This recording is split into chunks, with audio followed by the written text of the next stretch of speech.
Hi all, this is Dr. Sage Breslin, and this is Wisdom Wednesdays, my special series on my journey with cancer, video number 56. Well, I'll tell you what, this is the power of LinkedIn. I was so busy today and so exhausted that I was going to let this be the first time, I think, in a year that I didn't film and post my Wisdom Wednesday. And my LinkedIn opened up, and there was a post from Annie Lieb, and the power of the post was just one more time. All you have to do is just try one more time. And I couldn't stop myself, so I came out back and I thought, okay, just one more time. I know I'm tired, but I really want to be consistent, and I really want to share what's going on with me in my journey. Long and short of it is that I have not been sleeping. It's been about 3 days, and I'm really tired of not sleeping. Have been trying to figure it out. Not sure that I've been successful in that. Have done a lot of different techniques and interventions, and even tried medication. And I guess for whatever reason, my body just still thinks it needs to stay up.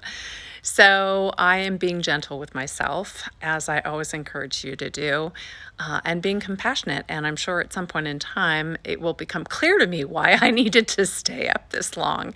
I am going to say a deep prayer for anyone, including myself in this position, that we all get great deep sleep tonight so that we can rest and so we can recharge and be of even greater service to those around us. So that is the update there. One of the things that I have been thinking about lately is just the nature of attachment and intimacy. And more, I hear colleagues and friends and even clients bringing up the notion of attachment, not necessarily just attachment disorder like we see in psychology, but unhealthy attachments, unfulfilling attachments in early life. You don't necessarily have to have a terribly abusive or neglectful parent when you're growing up. Your mother or father doesn't have to have been narcissistic.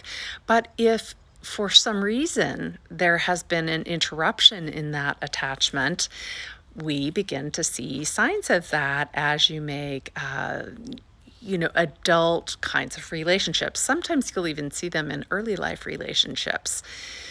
So, how this has been coming through is just that so many people are struggling with relationships and keeping them healthy and having healthy boundaries.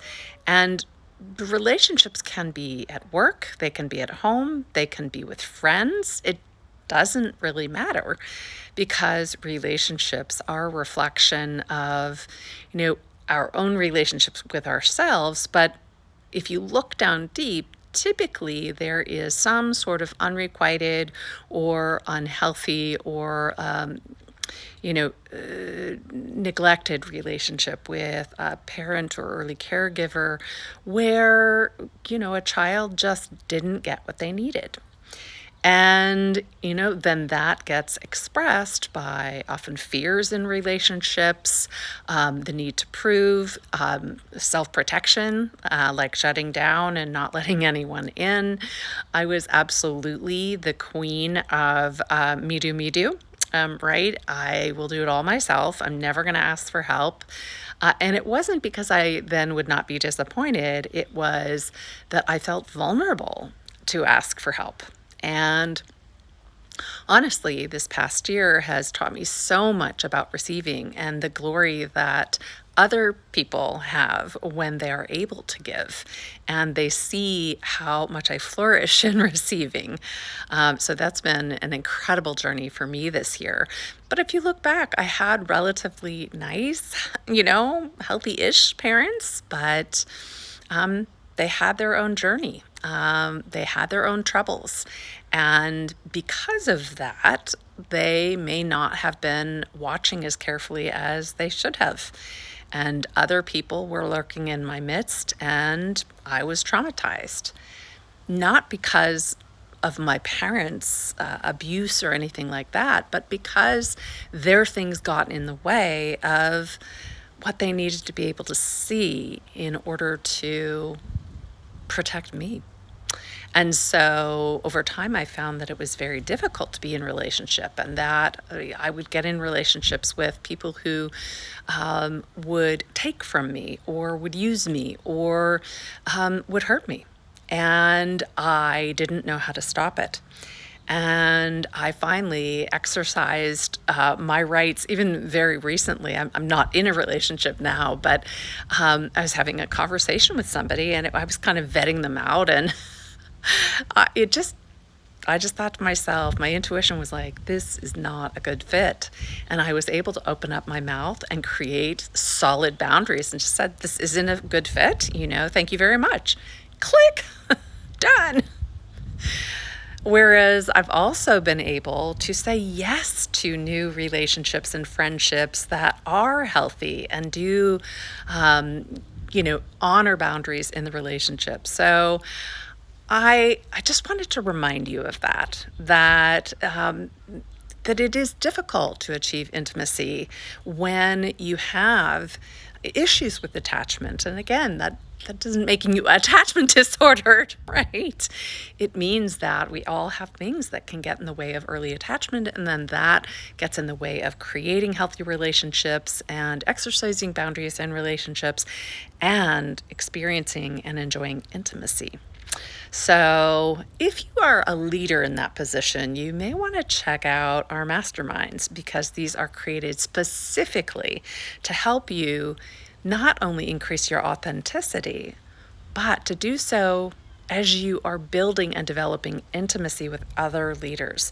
So just an exciting new venture for Sage Wisdom Institute, and something that I personally love very much. So I hope that you will check us out. We are about to launch that. We will have a let's see, can we call it a practice mastermind? We're going to do a 1-hour mastermind, free to anyone who contacts me through direct message or email and lets me know that you're interested. It'll be a great way to sample or taste what it's like without spending a dime.